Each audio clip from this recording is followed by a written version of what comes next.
Hey guys, welcome to another episode of Coffee is for Closers. Special episode today. I have Will Hinkson with us. He is the number one recruit over the last 6 months here at Sales Sniper that we bring into the organization, essentially to keep the wheels moving forward and to keep me and Matt and Marco in line. The voice of reason. Will, why don't you introduce yourself and tell us what exactly you do here, because you can explain better than what I can. Oh man, I don't want to know if I want to claim responsibility over you guys and those decision-making processes as the voice of reason, but I am the head of sales here at Sales Sniper. Oh, head of sales? I thought you were head of human resources, isn't that? Yep. You ever seen a helicopter? A helicopter? I don't believe. Maybe you can. No, that's weird. I'll explain it later. I'll show you in person. So basically what that means is Marco and I kind of work right hand, left hand at managing all the done for you sales accounts with all of our client facing stuff, as well as probably most importantly, our rep facing stuff to make sure those guys are developing, everything's on track, and everybody is just smashing it. Awesome. Cool. And why we've got a nice space. Cue the intro. If you listen to this podcast, you will make your first million within 3 years. I'm going to repeat that. You will make $1 million within 3 years of the first episode you listen to. We don't want pikers. We're not here to save the manatees. We're here to make podcasts. You really want this. You listen and review. Put that coffee down. The reason I wanted to jump on with Will today is we had something very, very exciting happen where I just got off the plane yesterday from the US. Will was in charge of organizing the first ever Sales Sniper retreat that happened over in the States, in Scottsdale, Arizona, right where as we opened up our new office. So I flew over as a surprise, the guy to meet people. Well, ideally going to have Matt come, but it was very short notice, as some of you guys are aware. Australia right now has very heavy restrictions, and they opened the borders last minute. So I got on a plane, and Will was responsible for running the show, organizing the show, and we thought we would jump on and talk a little bit about that behind the scenes. So Will, as you were responsible for organizing things, why don't we start with, like, from your point of view, the intention of what we wanted to do with the retreat, why we did it, and how much effort it took to organize something like that on the back end. Yeah. So too long didn't read, more effort than I thought it was going to be. And it was kind of fun. Yeah. Oh my God. Yeah. Yeah. So let's start at the beginning, right? So Matt was like, hey man, we're thinking about throwing a retreat for all the US guys. It'll be first 2 days. We'll come in, we'll have Jeremy Miner speak. Like, we can probably just rent like an Airbnb, and then like everybody will stay there. And then the last 3 days, we're going to run a sales derby. We'll give prizes away for cash collected. Well, what do you think? I was like, yeah, it sounds like a great idea. And then the next phrase out of Matt's mouth, I think before my last syllable got out, was like, cool. You're cool for organizing all that? I said, sure. Of course I am. Of course I am. Having never done something like that, and maybe underestimating a little bit, like, props to like those folks that are wedding planners, event coordinators, all of that stuff that do this for a living. You have a skill set that probably does not necessarily fall into mine, and I respect the hell out of you now. Mm-hmm. Yeah, I can see how hard it would be. What did we initially set as a budget? I asked that question. I was like, hey, so I think it was on one of our management meetings. I was like, yeah, what do you think for like a budget for this? And it was like, I don't know, like probably like 30 grand, but like we could go up to 50. And having never, I never looked at like the full bill. I haven't seen it. Yeah. So it was like 114,000 all said and done. So I went just a little bit over budget. Because it turns out, well, we had a bigger response than I thought. Right. So we ended up having 40 plus reps out there with all of us that were there. If you've never tried to book an Airbnb for 40 people, it doesn't exist. So that's the thing. So yeah, or maybe it does, but it's probably 60 grand in and of itself for the week. Uh-huh. So we ended up renting a hotel. We ended up having, locking on a caterer, doing all this stuff. The food, I mean, you got a chance to be there, which was, the food was off the charts good. See, I've never been to the States before. I was just expecting like the caterers to bring out cheeseburgers all day, every day, you know. But I was shocked to learn you didn't ride in on a kangaroo. It was weird. It was weird to hear you. I figured there was some sort of swimming that went on. It was my whole perception of Australia was off, apparently. Yeah, wedge-tail eagle. So yeah, exactly. I mean, they're not eagles, but they're eagles. Fair. So yeah, so it was cool, man, because we kind of, as we went down this, as it went from like this idea of like 30 to 50 grand, hilariously, like the catering budget was 18 grand, to put that in context for the week. I think between the catering budget and just purely with the Breitlings, the cash prizes, everything else, like that alone was 30 grand before we even talked about housing and everything else. Speaking of, I see something on your wrist there. Oh, this little guy. Yeah. You and Matt were kind enough to send this my way a couple months ago, I think for my birthday, actually, which was nice. Funnily, we bought those and had them shipped here. I don't know. Matt ordered them. I'm like, why didn't you just ship them straight to Will? Anyway, so I get down to the post office to send them across to you. They're like, you need all these forms. You need to apply for an export license because it's over $10,000. I was like, what a headache. So we just bought more and got them sent to you. Yeah, the answer at some point is like, we'll just buy more if that's easier. Going over budget on everything. To be fair, I'm significant. That doesn't even include the extra Breitlings. I'm not even including the extra 2 that are sitting with you and Matt right now. Yeah. Well, I think one of them's on his wrist. Yeah, I would have taken one, but they're a bit big for me. I'm like, I need like a 41 or under. These are like 40, I think size 43 face. So I got little bitch wrists. I can't wear them. I look stupid. So it happens. It happens. Yeah. Okay. But let's break that down. Right. So back to the retreat. We split that up into 2 areas. One, we wanted a couple of days of education. Then we wanted to run a sales derby. So for reference, the guys listening, we had switched off the calendars for all of our guys for the first 2 days of the week. So Monday, Tuesday, calendars were off, right? They were there purely to learn. There was no DM setting happening in place. We pushed hard the week prior to have the Wednesday, Thursday, Friday filled back to back with sales calls, right? Then from Wednesday onwards, we split up the guys. Everyone moved around the Airbnb. Some guys taking sales calls in the pool, other guys taking sales calls in the kitchen, other guys taking sales calls on the front doors, just so that they had enough space where there wasn't herd.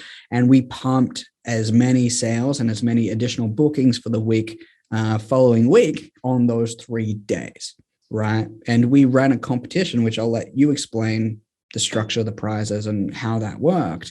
But the whole intention was to get everyone pumped up, get them better skills and get them into an environment where you could hear other people doing things so that they could crush sales. And based on the numbers, it seemed to work really well. So I'll let you. Oh, it worked very well. Yeah. Yeah. And to even set the stage a little bit more, right? So we rented out this mansion, this Airbnb where we were at there in Scottsdale. So for 2 days, we had Jeremy Minor speaking, Spencer Burnett, one of our partners as well. And then my talk got thrown in there as well. It was a B team pull up, minor league pull up, since Matt couldn't be there. So we were able to fully train everybody up on this stuff.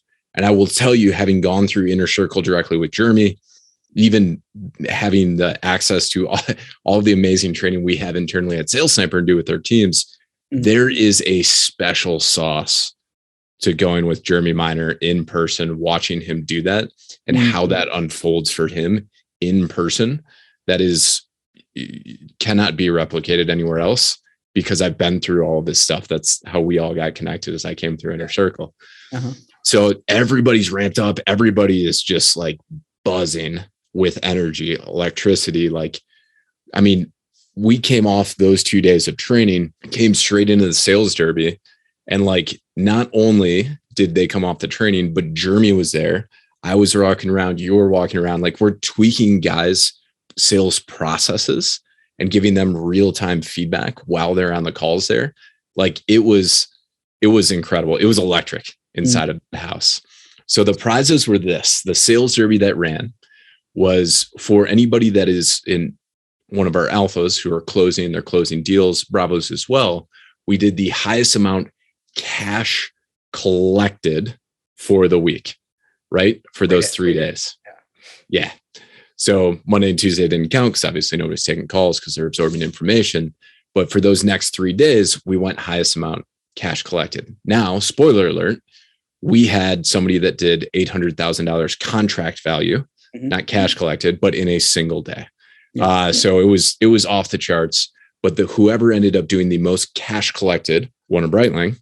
And then for our folks, whoever had the most sets, we gave them $1,000 cold hard cash. And then as we were going through the week, we noticed so many people that were showing up early, staying late, living and breathing the core values of Sniper, that you looked at me and you were like, hey man, we have to have some like Spirit of Sales Sniper awards. Like we have to, like, let's do it 100%. Like, what do you want to do? You're like, I don't know, $500. Like, yeah, let's go $500. And that's right. Cause it was $1,000 originally, wasn't it? Yeah, but we ended up, we got $1,000 out and we announced them. And I was like, oh, but we missed Chris because he was equally deserving. So I think I just gave him all the cash that I had in my wallet to make up for it. Cause we run out of the actual prize envelopes. So I just slipped some money into his pocket. But yeah, like Patrick Allen Jones won the first place prize with most cash collected as well as contract value.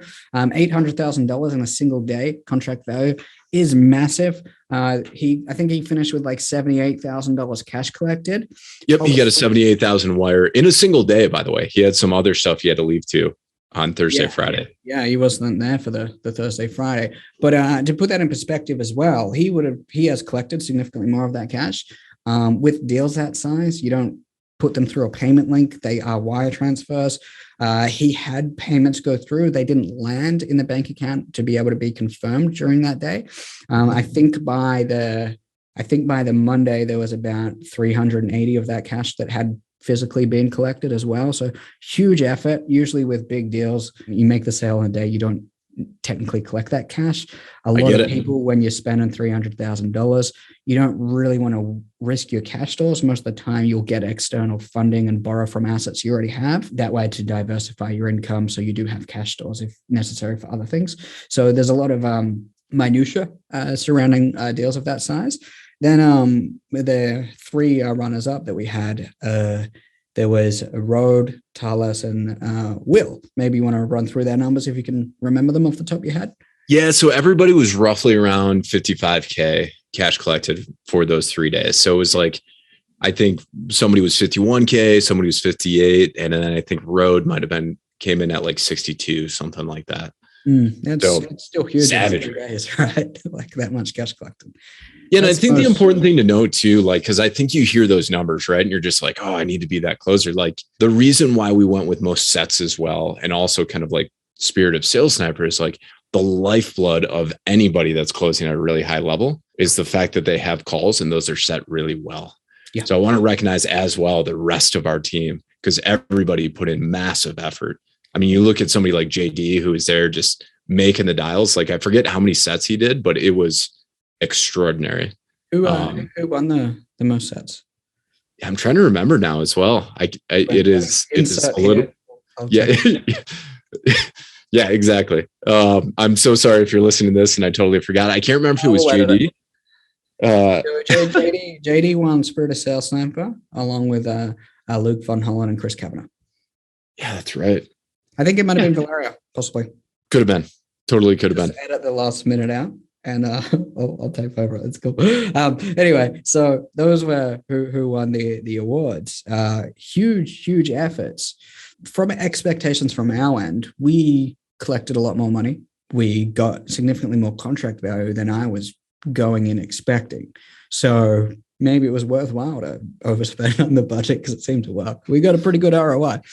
We did. And I remember talking to Matt halfway through it. And Matt was, he was missing out so much. He was like, show me around. How's that? Like, you could tell, like, like when like all of your friends are going to do something, but you can't. Like, I remember years ago, I had one of my old teams from the special operations community. They all went to Vegas for the week. And I'd gotten really like sick, like in the hospital sick, like the day I was supposed to fly. And I remember like 2 days later, like calling him up. I'd like been on an IV and O2 and all that stuff. I was like, how is it? And I heard the same thing in Matt's voice. It's like, how's everybody doing? Like, what was it like? What's it? I was like, I really truly feel that week for almost everybody that was there leveled them up 1 or 2 spots in their career development in a very short amount of time frame. And for a lot of different reasons. Not only was it the education and training that we put together, but I think the environment as well, with being primarily remote for everybody, coming in together, meeting most of these people you've seen on Zoom for sometimes years in person for the first time, and just being able to come through and crush that like side by side. There was something special with that. Like, so that was one. Like, what are the other reasons you think people leveled up? Yeah, I mean, I think it's one thing where it's like you see it from afar. I think it's another thing when you're inside of a group of people where you have the culture and the standards that we do. I mean, the secret sauce of Sales Sniper, in my opinion, you might disagree with me, but is really what we have in terms of our standards and our core values, right? Like what we truly hold to be like everybody we hire and fire by these core values and the standards that we hold. But when you come in together and you see somebody else doing a little bit better than you or something a little bit better than you, and you're there in person and everybody has 1 or 2 things there that they do better than everybody else, but also can learn a lot from everybody else. Yeah. For me, and like, this is something that went through my head, was sometimes when you see people on TV, you see like, Jeremy's level of success, like you see Elon's level of success, it kind of feels like a fairy tale, right? Yeah. And you get into an environment where you now realize that it's like, you see RHODE crushing it, right? You're like, I'm no different to that guy.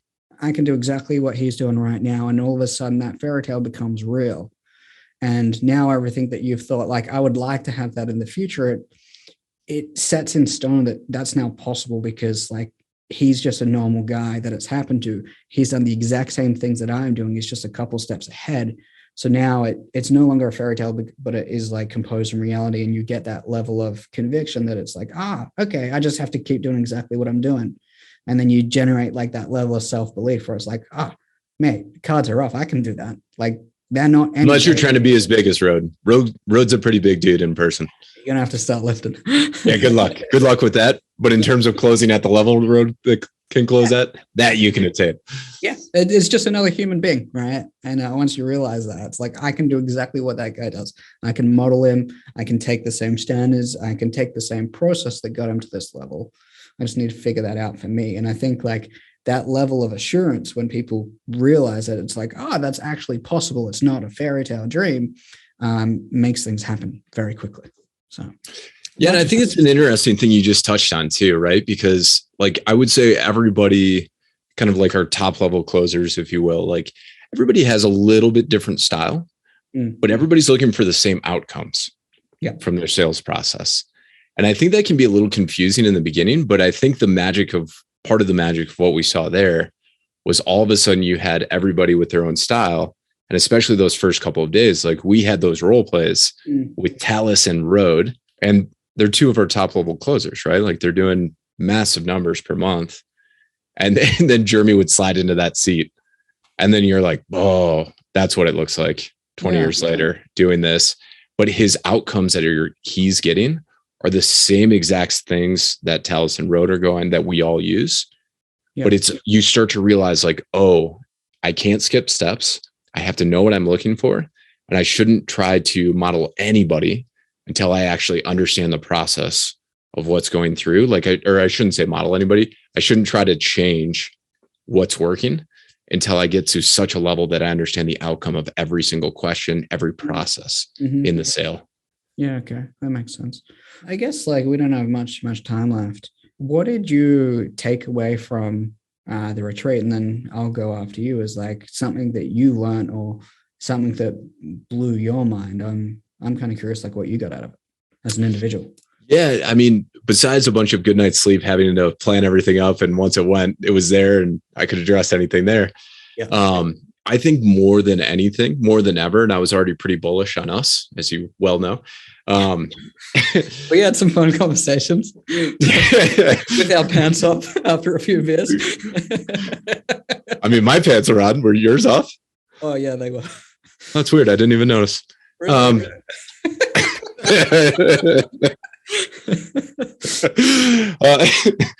No, I think for me, like it reinforced what I already kind of knew, which is like, we have something that is incredibly unique here that I do not think, like, should we ever all retire, I don't think you can replicate this team again.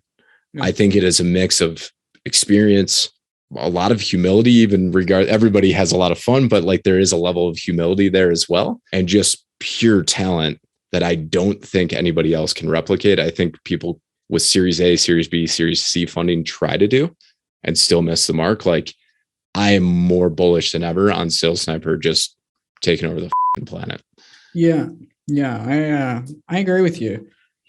And for me, it was like, I didn't necessarily take anything major away except for reiteration on what I believed, and what's the right word I'm looking for? Confirmation, probably more so bias than anything, but definitely some confirmational bias on what I already thought. And walking in and seeing everybody that had never met each other before, almost as if they were family, it really ingrained the fact that what we set up from the start and what we tried to achieve was by building a family and a culture that supports each other and pushes people to borderline their limits actually is happening. And it's not just like a thought in my head that like, we got this good culture, but seeing it live and seeing how much care that everyone had for each other really put it into perspective and humbled me to the point where I've never been that humbled before, to see how much people actually care about what we've done and believe in what we've done. And I think that was amazing. So it's motivated me. I'm not a very motivated guy, although people tend to think so. I just wake up and do what I got to do. Like, I don't think you need motivation to do that if you enjoy it. But that actually motivated me to make things happen quicker and put even more effort in. So I thought that was amazing. Yeah. I'm looking forward to the next one. Like, it's only up from here. And on that note, to sort of display that a little, your buddy Eric sent us a few files. I think it might be cool to import that into this a podcast as like a closing statement. So with that being said, Will, is there anything that you'd like to add on about this whole experience before we leave it there? Yes. Next year, my strongest recommendation would be for us to bring in an event coordinator that will do a much better job than I did. Funny story. Last night, Spencer was there. I was having a big chat with him. Spencer runs Sniper Operations. He runs the operations side of our business, which is yet to be released. So a little sneak peek there. And he mentioned, he goes, "Oh, why didn't you guys just ask me to help? Like, I used to be in events all this time." I was like, "Thanks, Spencer. Maybe you should have said that a month ago." I could have made us so much more money by focusing on all the rest of the stuff we have going on instead of getting the logistics in place. I mean, sometimes you got to touch the stove to know it's hot. You got to break a few eggs to understand how to cook an omelet. And I'm cool with going over budget, figuring things out on the fly. It's kind of what we do, and that's how we learn. So, to be fair, as we go further and further, if I'm helping to manage that, then I know what to look for at that stage. Yeah, awesome. All right. Well, I appreciate you taking the time, especially with COVID. You didn't have to, so thank you for that. Of course, brother. And cue the outro. Thanks, guys. Bye.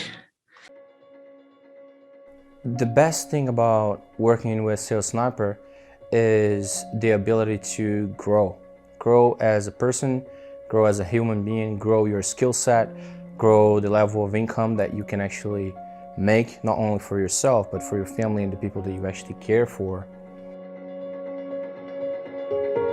Being a part of the Eternal Sales Sniper team, for me, it has developed my sales career because it just shows me like where that standard is here. I don't find that standard or that skill level anywhere else. To me, Sales Sniper is an opportunity for me to see what I'm capable of by simultaneously being surrounded by people that are all trying to do the same objective. For me, Sales Sniper is the future.